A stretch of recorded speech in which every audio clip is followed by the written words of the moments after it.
And we're live. Yalam everyone, and welcome to the next episode of the Sports Show. My name is Aman Ibrahim, and we're joined today by Alim Hirji. Yalam Alim. Aman, how are you doing? I'm well, thank you. How are you? Yeah, I'm good, thank you. Very glad to have you on the show today, Alim. So why don't you start by telling us a little bit about yourself and your career? So my name's Alim. Hirji has introduced me. I'm 30 years old, which makes me sound really old, actually. I grew up in London, born and bred in London. The reason why I'm on the show is table tennis, which is my sport which is my main sport throughout my life. Started when I was around 11 years old, but I think we'll get to that. Grew up in London, as I said.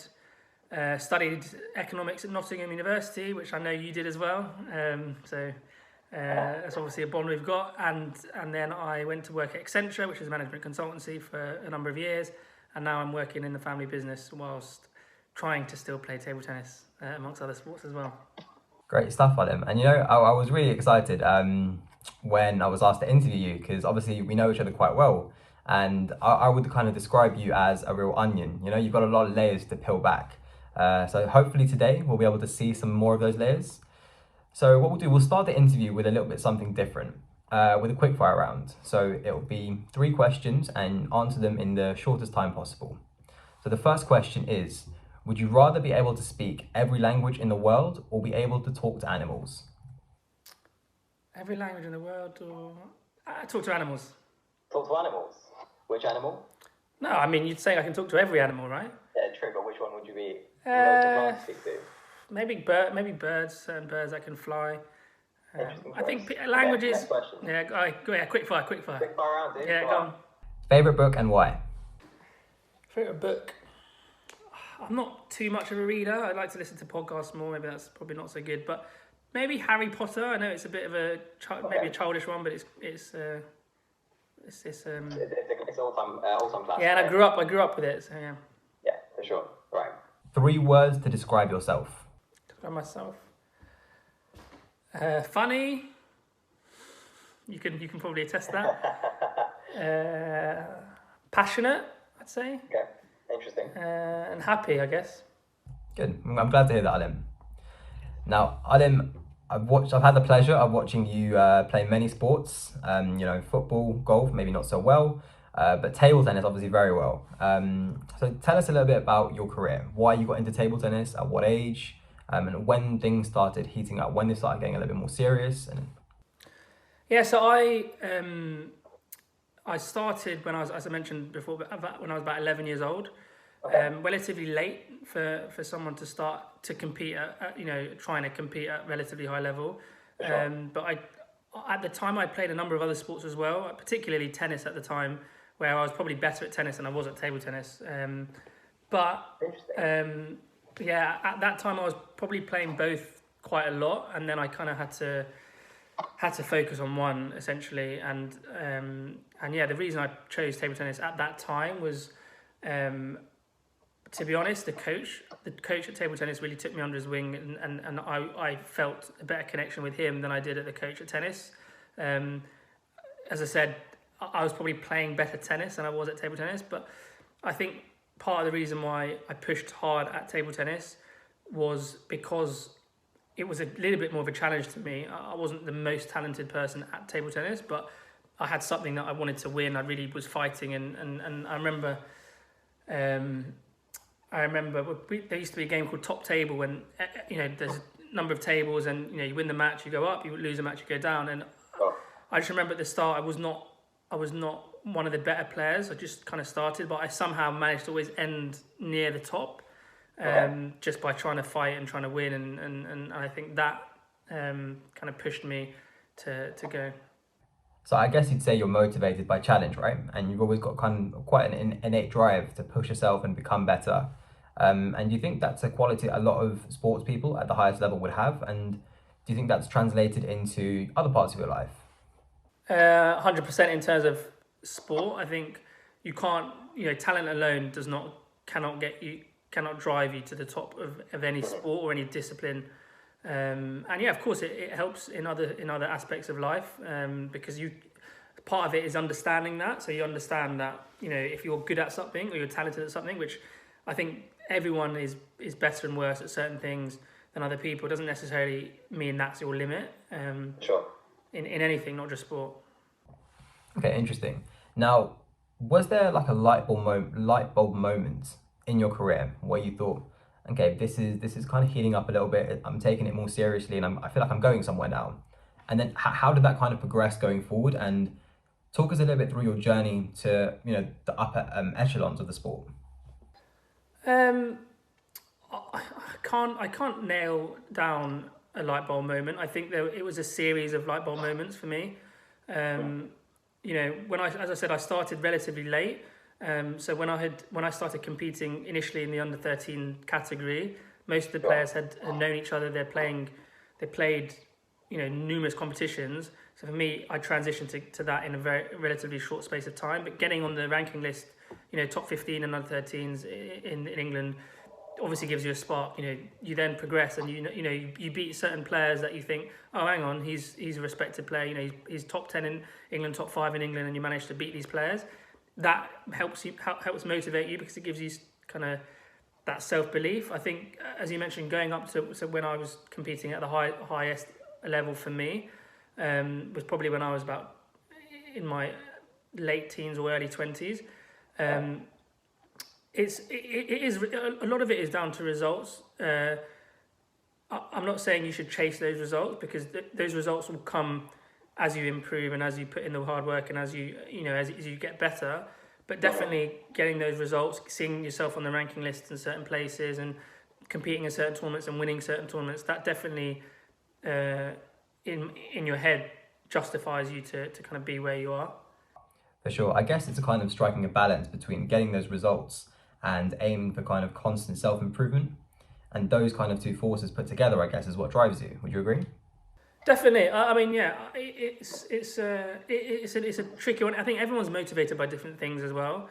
I think to self-better yourself for me was key.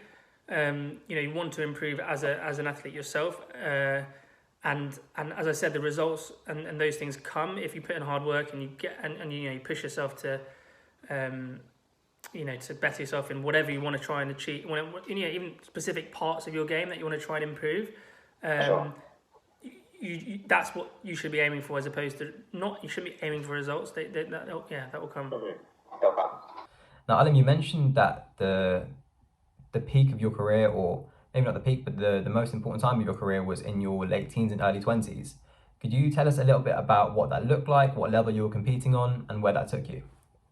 Yeah, so so growing up, probably when I was about 16 or 17, I played my first foreign league. So I used to play in British leagues and UK leagues, etc. And I'd been abroad growing up, so I'd been abroad, but mainly for competition. So I'd been to, I can't name all the names of places I've been to, but most of Europe, and as I'm growing up, which was, I think, that's another point. I think for someone who sport can take you to especially table tennis specifically, because you can go for individual competitions. It took me everywhere in Europe and also outside of Europe as well, even just growing up, which I don't think you have that opportunity too often as a kid.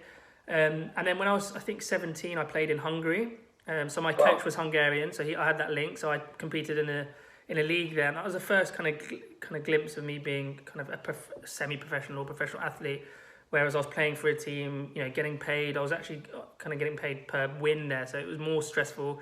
It put more pressure on you.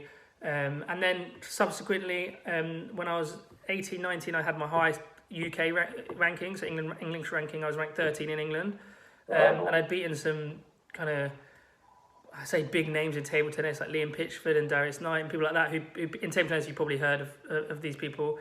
And at the time they were good players, and at that point I thought, okay, I'm a relatively good player. I'm playing. I then went to university. So as I said, I went to Nottingham University, and I played in Belgium. So I signed for a club in Belgium. So for 2 years I played in Belgium. After university, I then went to Budapest. So I then lived in Budapest for a year. Wow. And that probably propelled me to improve a little bit more. Essentially, go on.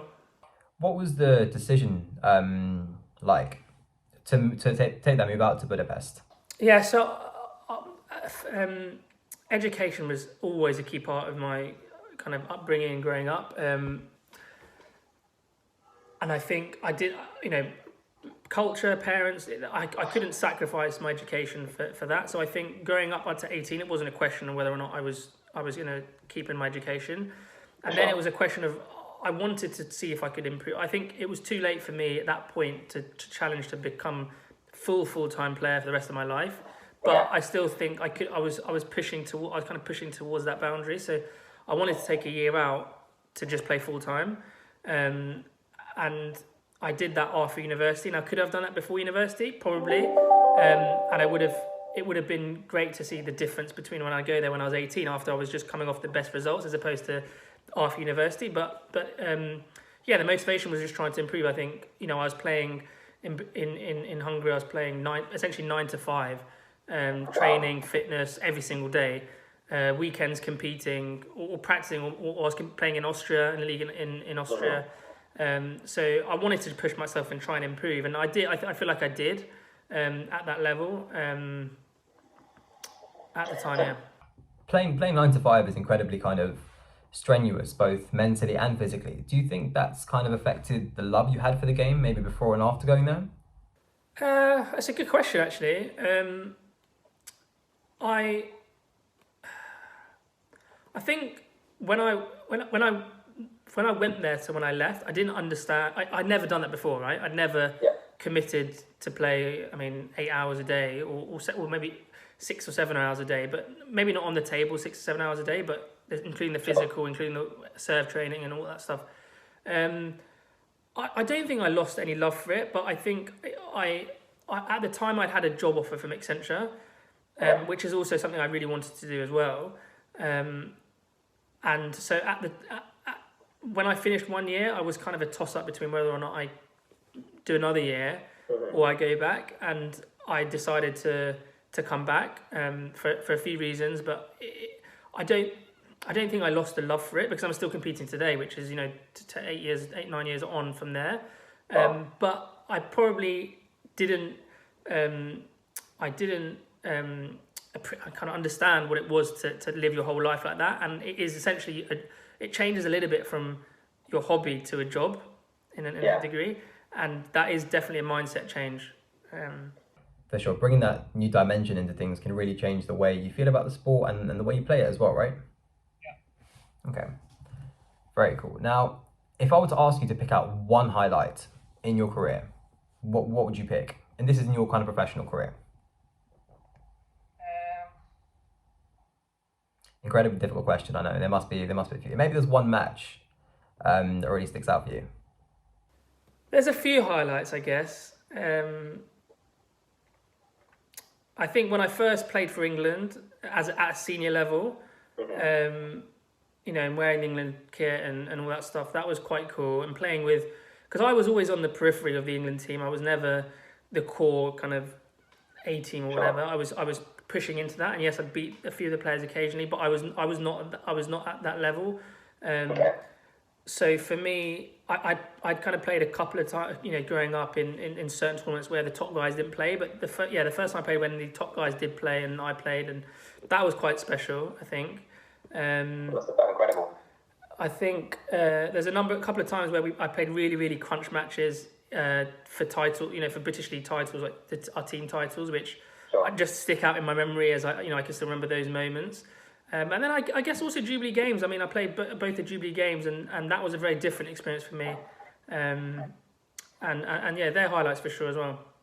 Sure, that's a nice segue into our next bit about, I guess, in every Ismaili sports person's career, there's the kind of two sides of the coin. You've got your more professional side of the career, competing in a club level and an international level, and then you've got the Ismaili side of the career, and both can be incredibly competitive as well, right? So you mentioned you went to Jubilee Games. Did you go to both of them and compete in both of them? Yeah. Incredible. And how was the experience, Alim? Two very different experiences. The first one was in Kenya in 2008, which again, 12 years ago. For me, that was a little bit of a blur. Like I remember, certain bits and elements of it. The actual competitive, competing. I don't actually remember much of it. I remember the whole. I remember lots of the actual event itself, which was amazing. It was probably my first, big event. I didn't really know that many people. I was in the UK team. I was 18 was the limit to go, and I was 18, so I was essentially the youngest person there. Wow. Competing with lots of people older than me, and the experience there was brilliant. Dubai was very, very different. There was a lot more resource thrown at it. It was more of a spectacle. I would say Kenya had a bit more authenticity, but this had more kind of big bang appeal. Sure. And yeah, both were different and both were great, and it was great to be part of that. Incredible, and you managed to win both Jubilee games as well. Big congratulations for that, I guess. Did it feel different winning both, or was it a similar kind of feeling? So the second time in Dubai, some of the people were the same kind of people that played from Kenya, so they did know who I was and they know that I'd won. So I feel like a lot of people were gunning for me to try and beat me. So on one hand, it was nice because people knew me, and that I know I also recognised them, and it was nice to see faces that you've not seen for a long time from all different countries around the world. And on the other hand, everyone wanted to beat me, so it was interesting. But luckily, I managed to retain it. Everyone's kind of setting themselves up for that challenge then. Yeah. No one's completed it to date, but we'll see in the next few years. Yes, yeah, we will. What Ismaili talent comes through the ranks. Now, I guess we talked a lot about the highlights of your career. Have you had any kind of low points in your career? Points where you kind of not fallen out of love with the sport, but really, really had to dig deep to carry on playing and get through it? That's a good question. I don't think there's any specific huge low light. Where I'd. I guess when I started university, I took a few months off, and I think I was overwhelmed with it was the first university. I hadn't been in that kind of environment before, and Sure. for the first 3 or 4 months, I didn't really play for like 3 months, which is probably the longest I'd not played. Wow. And then I kind of got back into it and signed for a club in Belgium, and it kind of motivated me to go. But in terms of lowlights, I don't think there was anything specific. Of course, there were moments where I didn't quite qualify for this, or I didn't win this tournament. I think every match you play is effectively a highlight or a lowlight in theory, right? Because Sure. you either win or you lose. There's no middle ground there. And so throughout my career and I've played, there's always been moments where I've lost really important matches. I've lost, I can, for the top of my head, I can remember we had from a team event, we were essentially a few points away from winning the league, which was obviously a whole year, and we, so those kind of moments Sure. definitely were there. But as I said, I don't think there was anything overly where I felt super depressed. Don't get me wrong, I've lost matches and I've cried after losing matches, and I've been upset, but ultimately there were a series of small lowlights, and then you've got to pick yourself up and you compete for the next tournament, and when you play well and you win a big match, that's what drives you to and motivates you to kind of proceed and carry on. For sure. And I guess I've had the good fortune of watching you play on a number of occasions. And it's safe to say every time you play with the same intensity, the same concentration. Do you think that's something that's developed over time, something you've worked at to develop as well? Or is that something you were just kind of, maybe not born with, but had as soon as you started playing table tennis? But personally, I think you can definitely learn it, the concentration. I think I was lucky in the fact that I was quite kind of focused and intent, when I was a young athlete competing, and I think is very, very important to kind of to be focused when you're not only when you're competing but when you're training as well. It's very easy to say I'm practicing X amount of times, and I'm doing, even when you do physical, when you go for a run, even if anyone goes for a run, it's very easy to do something at 60% capacity. And ultimately you may not improve. You will not improve at the same level as if you're focusing so I think yes, I was lucky the fact that I had that in me from a young age, but I've definitely improved it over time, and you can definitely channel and focus in different ways, and not only when you're competing, but I think it's important when you're kind of off the table and practicing as well. Sure, and you mentioned that's something you have to almost nurture over time. And I guess it's something that's up to your coach as well for you to nurture. And that brings us quite nicely on to the next aspect, which is the role models in your career. Now, you mentioned your Hungarian coach as well, who actually motivated you to pick table tennis over tennis. Have there been any other role models in your kind of career that you look up to? I think there's a few role models within table tennis that, which I guess the audience wouldn't know of, but they're quite local to me. So when I first started, I walked into the club and I saw two players playing, and I was like, wow, this is what I want to be. And obviously I know them, and the level that they were playing at was quite, it wasn't kind of super up here, but at that time I'd never played, and it was like, wow. Something to aspire to, right? Something to aspire to, exactly. And then, as you go kind of get along, and as I said, I started to compete with the higher level people in England and the top players, and you see them playing, like you see the Paul Drinkle and those kind of players playing. You're like, okay, wow, this is what I want to be able to compete and want to achieve. So I think there's people within table tennis that kind of push you. I think generally Rafa Nadal in the tennis world has always motivated me. I'm not ashamed to say I had a poster of him up on my wall with his Vamos signatory celebration. I think his passion, his desire, you can tell that is not something that he's born with. Of course, you are talented. You see, I'd always look at him compared to Roger Federer, for example. Federer is great and arguably the greatest ever. But you look at Nadal, he maybe wasn't blessed with the suaveness and the talent of Federer, but he definitely worked for that, not on the court, he worked for that off the court. He fought hard, he trained smart, and his intensity, as you said, and his passion when he's playing is amazing to see. And he's also a very humble guy, and when you look at him in interviews afterwards. So I think definitely Nadal, he was definitely one of my sporting role models growing up. Yeah, no, that's very interesting, Alim.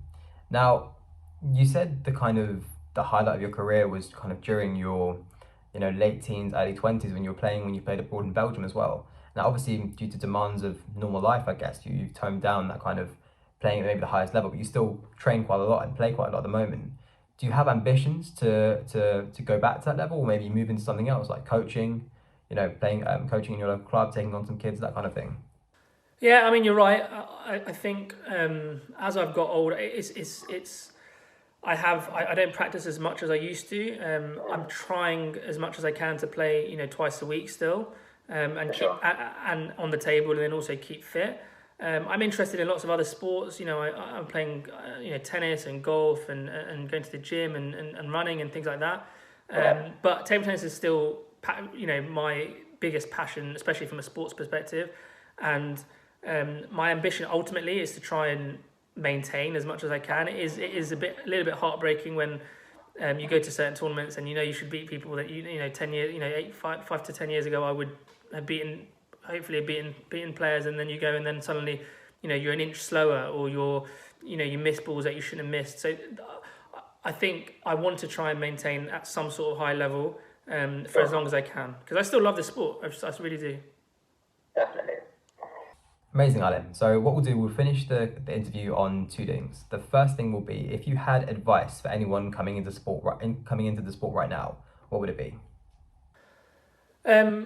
Into table tennis specifically, I think, and I guess it translates into other sports. Sport, as with anything, has innovated over time, and I think so. Two things from that. So one, the way I was coached at a young age, or the way anyone was coached at that age, would be different from the way you should be coached now.